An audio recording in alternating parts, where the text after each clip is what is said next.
আসসালামু আলাইকুম মন্ডলস কুকিং এ আজ আমি আপনাদের সঙ্গে একটা নতুন ধরনের রেসিপি নিয়ে চলে এসেছি। তো আজ আমি আপনাদেরকে তিনটে আলাদা আলাদা সবজি একই উপকরণ ও প্রসেসে আপনাদের আলাদা আলাদা স্বাদে রান্না করে দেখাবো। তো এই সবজি রান্নার জন্য আমি যে উপকরণগুলো নিয়েছি তা দেখুন। প্রথমে আমি বলি, আমি তিনটে আলাদা আলাদা সবজি নিয়ে নিয়েছি। প্রথমে দেখুন, পটল নিয়েছি 500 গ্রাম, একটা জালি চাল কুমড়ো নিয়ে নিয়েছি কচি দেখে, আর নিয়েছি চিচিঙ্গা, আর এখানে তিনটে সবজির জন্য তিনটে ডিম, তিনটে ছোট সাইজের পেঁয়াজ, এখানে রান্নার তেল নিয়েছি কিছু পরিমাণ মতো, আর লঙ্কা গুঁড়ো, হলুদ গুঁড়ো, শুধু গোলমরিচের গুঁড়ো আর জিরে ধনে আমি একসঙ্গে হালকাভাবে ভেজে গুঁড়ো করেছি, এখানে আদা রসুনের পেস্ট আর লবণ। আর এই তিনটে সবজিগুলো ভালোভাবে আমি কেটে পরিষ্কার করে ধুয়ে নেব। তো এই সবজিগুলো যদি আপনারা কোনো অন্য নামে চেনেন তো আমাকে কমেন্ট করে জানাবেন। সবজিগুলো সব কাটা হয়ে গেল এবং আমি ভালোভাবে ধুয়ে সব একটা একটা পাত্রে রেখে দিয়েছি। দেখুন, এখানে আমি চাল কুমড়োটা কেটেছি, চাল কুমড়োটা ছোট ছোট করে কেটেছি, এখানে পটলটা ছোট ছোট টুকরো টুকরো করে কেটেছি, আর এখানে চিচিঙ্গাটা আমি পাতলা পাতলা করে গোল গোল করে বানিয়েছি, আর পেঁয়াজটাও কেটে নিয়েছি, তিনটে পেঁয়াজ আমি কেটে নিয়েছি। এবার আমি একটা একটা করে রান্না করব। তো প্রথমে আমি চাল কুমড়োটা রান্না করব। ওভেনটা জ্বালিয়ে দিলাম, কড়াইটা বসিয়ে দিলাম, এবার একটু গরম হবে, তারপর তেলটা দিয়ে দেবো। কড়াইটা গরম হয়ে গেছে, আমি এবার তেলটা দিয়ে দেবো। তেলটা একটু কম পরিমাণে দেব। এর মধ্যে আমি পেঁয়াজটা দিয়ে দেবো। পেঁয়াজ 3 ভাগের 1 ভাগ দেবো। এটা আমি তিনটে পেঁয়াজ একসঙ্গে কেটে নিয়েছি।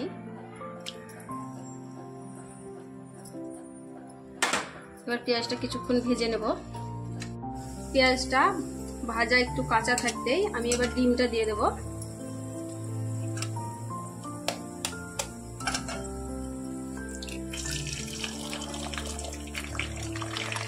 ডিমটা একটু আমি লাল করে ভেজে নেব। ডিমটা ভাজতে ভাজতে এই অবস্থায় আমি মশলাগুলো একে একে দিতে থাকবো। প্রথমে আমি লঙ্কা গুঁড়োটা দিচ্ছি, এটা স্বাদ হিসাবে দেবেন, যেমন ঝাল খাবেন। তারপর হলুদ গুঁড়ো,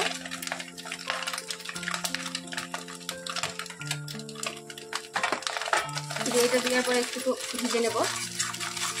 এবার আমি কেটে রাখা চাল কুমড়োগুলো দিয়ে দেবো কড়াইয়ের মধ্যে।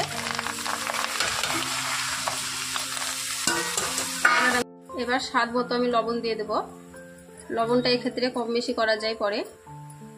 তারপর আমি জিরে ধনা যে গুঁড়ো করে রেখেছিলাম একসঙ্গে সেটা দিয়ে দেবো।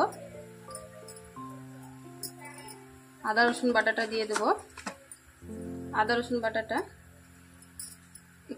এবার আমার সমস্ত মশলা দেওয়া হয়ে গেছে। এবার একটু নাড়াচাড়া করে গ্যাসের ওভেনটা আমি লো ফ্লেমে করে একটা ঢাকা দিয়ে 10 মিনিটের জন্য রান্না করে নেব। 10 মিনিট রান্না করার পর দেখুন লো ফ্লেমে কতগুলো আমার চাল কুমড়ো থেকে কতগুলো পানি বেরিয়েছে এবং চাল কুমড়োটা সেদ্ধ হয়ে গেছে। এবার এই মুহূর্তে আমি গোলমরিচের গুঁড়োটা দিয়ে দেব। গোলমরিচের গুঁড়োটা দিয়ে দেবো আর সামান্য পরিমাণ একটু চিনি দিয়ে দেবো। দিয়ে আরও কিছুক্ষণ আমি এবার হাই ফ্লেমে একটু ভেজে নেব। দেখুন আমার চাল কুমড়োটা পুরো ভাজা হয়ে গেছে, এই দেখুন পুরো ঝরঝরে হয়ে গেছে। তো এবার আমি ওভেনটা বন্ধ করে দেব। আমি এবার দ্বিতীয় সবজিটা রান্না করব। তো প্রথমে আমি কড়াইয়ে তেলটা দিয়ে দেবো অর্ধেকটা, আর অর্ধেকটা বাকিটা সবজির জন্য রেখে দেবো। আর পেঁয়াজ দিয়ে দেবো অর্ধেকটা, আর অর্ধেকটা বাকিটা সবজির জন্য রেখে দেবো। পেঁয়াজটা একটু ভালোভাবে ভেজে নেব।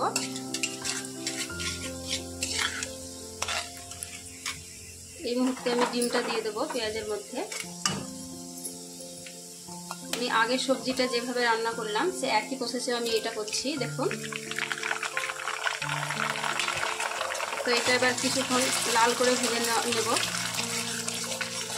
ডিমটা কিছুক্ষণ ভাজার পর দেখুন এই মুহূর্তে আমি বাকি মশলাগুলো দেবো। প্রথমে আমি লঙ্কা গুঁড়োটা দেবো, এটা স্বাদ হিসাবে দেবেন। তারপর আমি হলুদ গুঁড়ো দেবো, একটু নাড়াচাড়া করে নেব। দিয়ে আমি সবজিটা দিয়ে দেবো। তো আমি চিচিঙ্গাটা নিয়েছি,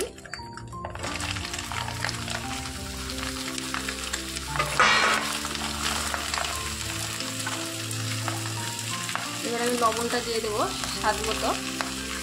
এটা পরে আপনারা কম বেশি করতে পারেন। আর আদা রসুনের পেস্টটা আমি 1 চামচা মতো দেব,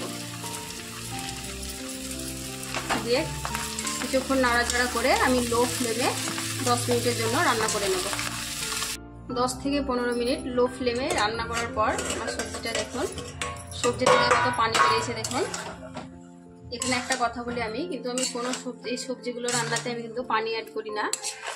লো ফ্লেমে পানিগুলো বেরিয়েছে সবজি থেকে। এবার আমি জিরের গুঁড়োটা দিয়ে দেবো আর গোলমরিচের গুঁড়োটা দিয়ে দেবো। 1 চামচা জিরের গুঁড়ো দিলাম, 1 চামচা গোলমরিচের গুঁড়ো দিলাম, সামান্য পরিমাণে একটু চিনি দেব, চিনিটা দিয়ে দেবো। এবার এটা আমি হাই ফ্লেমে কিছুক্ষণের জন্য ভালোভাবে ভেজে নেব। হাই ফ্লেমে কিছুক্ষণ রান্না করার পর দেখুন আমার চিচিঙ্গা ভাজাটা হয়ে গেছে, একদম ঝরঝরে হয়ে গেছে। তো আমি এবার ওভেনটা বন্ধ করে কড়াইটা নামিয়ে নেব, বসিয়ে দেব, তেলটা দিয়ে দেবো, বাকি তেলটা, পেঁয়াজগুলো আমি দিয়ে দেবো সব। এবার এটা একটু হালকাভাবে একটু ভেজে নেব।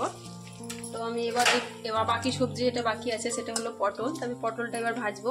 আগের সবজিগুলো যে প্রসেসে ভাজলাম সেই একই প্রসেসে আমি এই পটলটা ভেজে নেব। একই প্রসেসে আমার পটলটা পুরো ভাজা হয়ে গেল, দেখুন কত সুন্দর ঝরঝরে হয়েছে। এবার আমি গ্যাসের ওভেনটা বন্ধ করে দেবো, কড়াইটা নামিয়ে নেব।